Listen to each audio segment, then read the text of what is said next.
Well, that courtroom today eerily quiet despite family and Fort Myers police seeking this justice for 5 long years. And as for Desmaret, he had a lot to say this morning during closing arguments, but the moment he heard the words guilty on all counts, stayed silent, saying only one sentence afterwards, and that was he did not want to come back to court tomorrow for sentencing.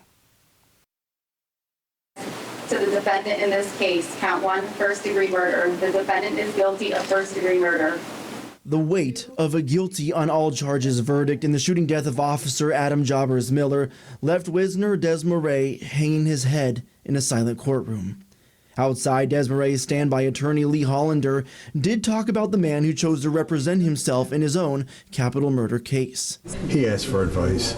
I've offered advice, but sometimes he does and sometimes he doesn't. During closing arguments, the state used the 2018 surveillance video from the gas station fight involving Desmaret, which the state says led Fort Myers police officer Adam Jobbers Miller to respond, and for Desmaret, seen him wearing a black shirt in Jobbers Miller's body camera video, to run. The officer chasing after Desmaret, with Desmaret eventually turning around, punching Jobbers Miller, and taking the officer's weapon and shooting him in the head. The state calling it a premeditated rampage. He was attempting to kill him, and he premeditated it.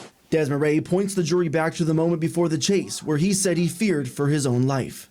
I turned my back. I said, hey, I got to get out of here. I'm in fear. The state says that fear didn't exist for Desmaret, only the ambition to cause more harm. Jobbers Miller's body camera, as the officer was down, captured the sounds of Desmaret firing more shots and threats at other responding officers. Let's shoot it out. You can hear it on the body camera I just showed you. The jury ultimately rejecting Desmaret's claim that the officers and men from the gas station were out to kill him.